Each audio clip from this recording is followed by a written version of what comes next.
पूर्व मुख्यमंत्री जयराम ठाकुर ने कांग्रेस पर साधा निशाना। दिल्ली में प्रदेश सरकार की बैठक पर उठाए सवाल। कहा, आपसी तालमेल में कमी से दिल्ली बुलाए गए कांग्रेस नेता।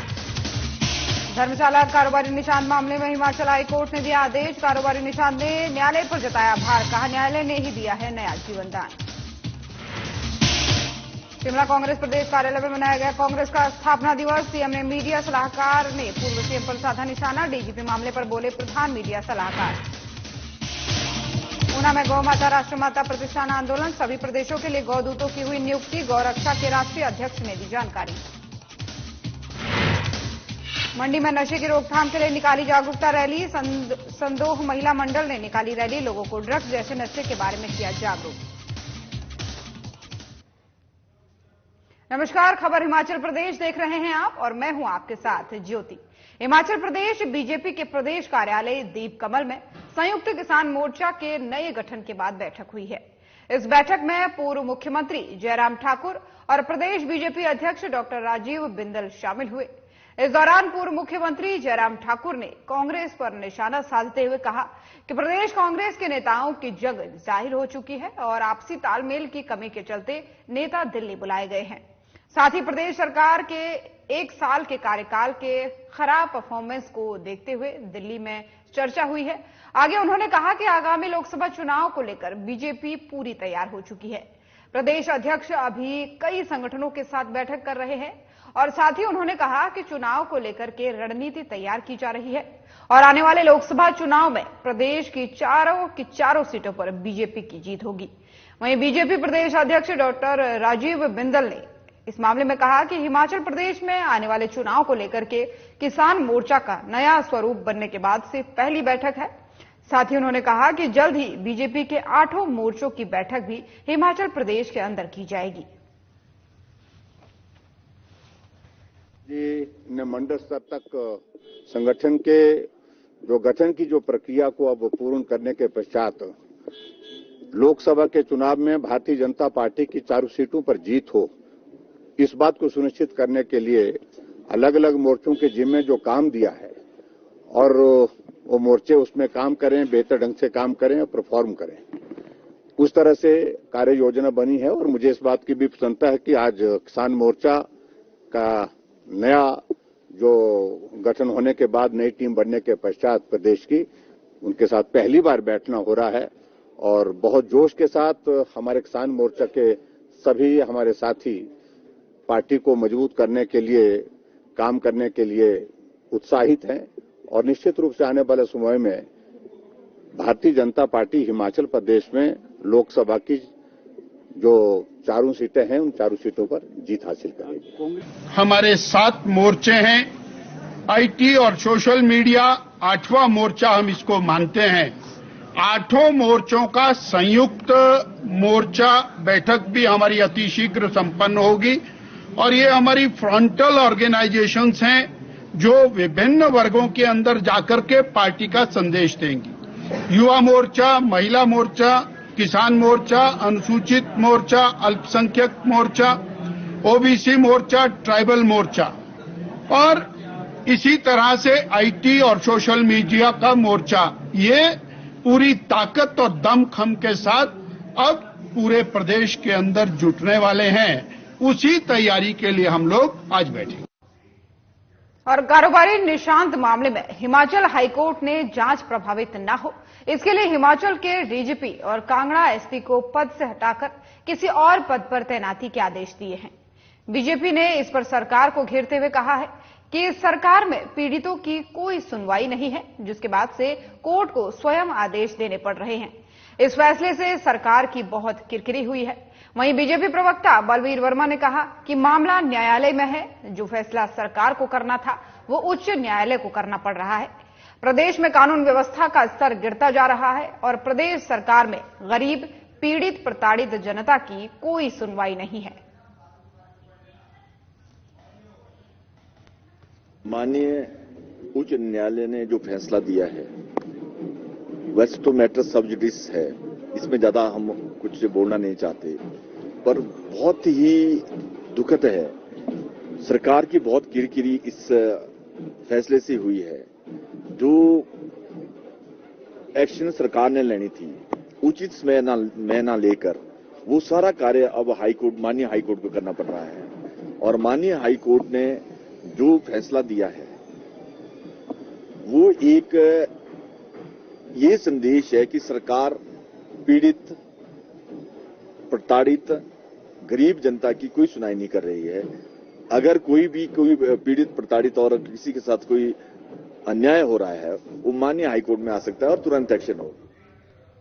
और हिमाचल प्रदेश उच्च न्यायालय के दिशा निर्देशों को ईश्वरीय तुल्य दिशा निर्देश बताते हुए पालमपुर के पीड़ित कारोबारी निशांत शर्मा ने हाईकोर्ट का आभार जताया है।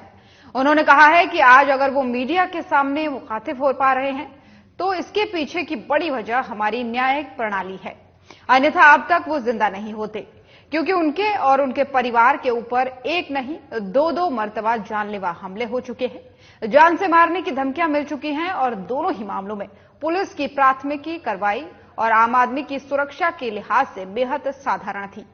एक आम आदमी को प्रदेश के डीजीपी, जिन्हें वो जानते तक नहीं है, वो शिमला आकर उनसे मिलने को कहते हैं और उनसे ठीक 2 घंटे बाद उनके ऊपर हमला हो जाता है।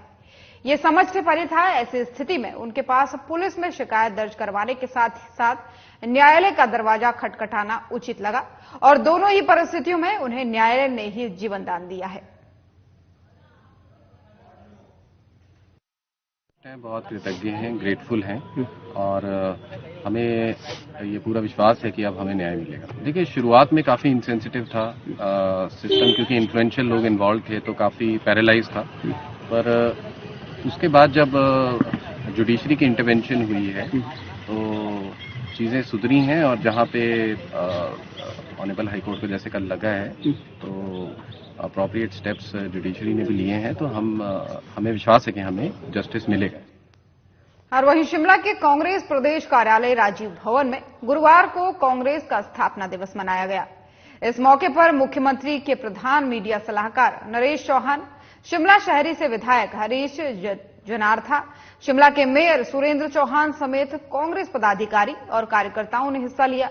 वहीं इस मौके पर मुख्यमंत्री के प्रधान मीडिया सलाहकार नरेश चौहान ने आपदा के समय केंद्र से मदद न मिलने को लेकर के पूर्व मुख्यमंत्री जयराम ठाकुर पर निशाना साधा है। साथ ही डीजीपी मामले पर मुख्यमंत्री के प्रदेश लौटने के बाद से उचित कदम उठाने की उन्होंने बात कही है।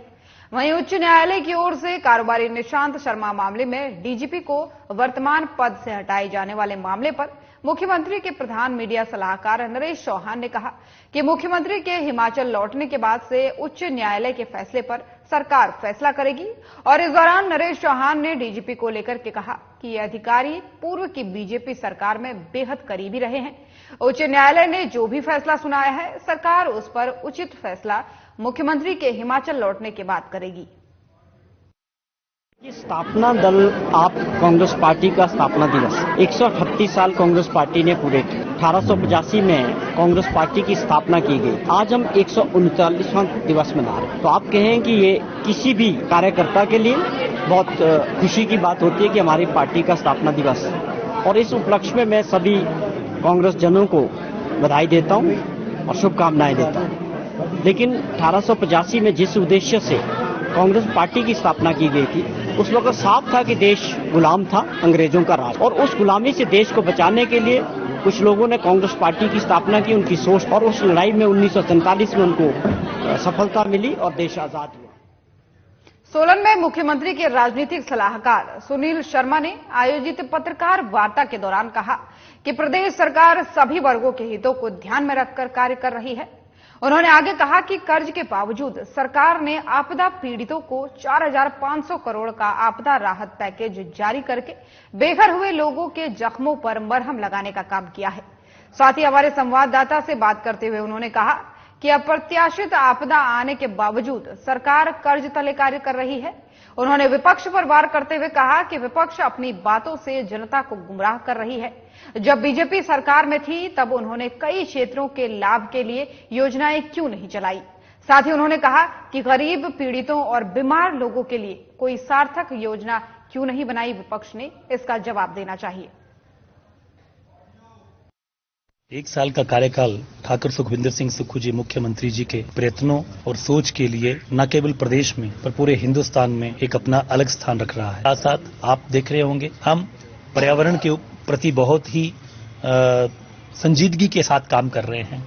हम ई व्हीकल को लेकर आ रहे हैं। उत्तर प्रदेश की राजधानी को टूरिज्म राजधानी बनाया गया है। वहां पर बड़ी हवाई पट्टी बनाई जा रही है और उस तरीके से हाइड्रो इलेक्ट्रिक की अगर बात करते हैं तो ऐसे हाइड्रो पावर जो थे हमारे कोई 15 साल देरी से चल रहे थे, कोई 20 साल देरी से चल रहे थे, तो उनको टारगेट दिए गए हैं। तो हम बिजली की बड़ी बड़ी योजना बना करके हिमाचल प्रदेश को टूरिज्म के द्वारा, ई व्हीकल के द्वारा हम एक आर्थिक स्थिति में मजबूत हिमाचल बनाना चाहते हैं। और मंडी में संदोह महिला मंडल ने नशे की रोकथाम के लिए जागरूकता रैली निकाली, जिसमें बतौर मुख्य अतिथि पन्नालाल रक्षा मेमोरियल ट्रस्ट अध्यक्ष राजेश कपूर शामिल रहे और इस दौरान उन्होंने पंचायत प्रतिनिधियों और महिला मंडलों के साथ मुलाकात की और उनकी समस्या जानी। इस दौरान राजेश कपूर ने 4 महिला मंडलों, कटवाहर महिला मंडल, कलोथर महिला मंडल, जवाहर महिला मंडल और संदोह महिला मंडल की दर्जनों महिलाओं से नशे की रोकथाम अभियान ड्रग्स को हराना है, नशा मुक्त हिमाचल बनाना है के बारे में जानकारी ली और ड्रग्स जैसे नशे के बारे में जागरूक किया। जो मुद्दा जैसे कि आपने इस सभा में भी सुना कि ये जो मुद्दा है ये बहुत बड़ा मुद्दा बन गया है। आजकल हमारे जो शहर में खासकर मंडी में ड्रग्स का इतना ज्यादा चलन हो गया और मंडी से जो है वो धीरे धीरे हमारे गांवों में भी जाना शुरू हो गया है। तो एक बहुत बड़ी चिंता है, बहुत ही ज्यादा चिंता है। छोटे छोटे बच्चे बच्चियां इस बिजनेस में आ गए, इस धंधे में आ गए, वो एक बहुत बड़ी चिंता वाली बात है। इसलिए मेरी यही कोशिश है कि मैं जितने ज्यादा लोगों को जागरूक कर पाऊं उतना ही लोगों को पता चलेगा इस बारे में और इससे हम बच पाएंगे। और ऊना के जल शक्ति विभाग रेस्ट हाउस में गौरक्षा के राष्ट्रीय अध्यक्ष सतीश शर्मा ने जानकारी देते हुए बताया कि चारों पीठों के पूज्य जगत गुरु शंकराचार्य और देश के प्रतिष्ठित पूज्य संत महापुरुषों की तरफ से गौ माता राष्ट्रमाता प्रतिष्ठा आंदोलन के तत्वाधान में गौ संसद के भारत के सभी प्रदेशों के लिए गौदूतों की नियुक्ति हुई है। वहीं प्रदेश के सभी प्रतिष्ठित संत महापुरुषों के अनुसार एकजुट होकर प्रतिष्ठा आंदोलन को संपूर्ण देश में गति प्रदान करना है। 4 जनवरी 2024 को वृंदावन में सभी प्रदेशों के गौ भक्तों की एक विशेष गौ सभा होगी और गौ प्रतिष्ठा आंदोलन के लोगों का प्रतिनिधि मंडल महामहिम राष्ट्रपति, प्रधानमंत्री, गृह मंत्री और कई प्रदेशों के मुख्यमंत्री से जाकर मिलेंगे। और इससे भी अगर काम नहीं हुआ तो फिर 6 फरवरी को प्रयागराज तीर्थ में एक गौ संसद का आयोजन होगा, जिसमें देश भर के सभी संसदीय क्षेत्र से एक को प्रतिनिधि मनोनीत होकर उस संसद में सम्मिलित होगा और देश की जनता की ओर से प्रस्ताव पारित करेगा। खबर हिमाचल प्रदेश देख रहे थे आप। खबरों में फिलहाल इतना ही। नमस्कार।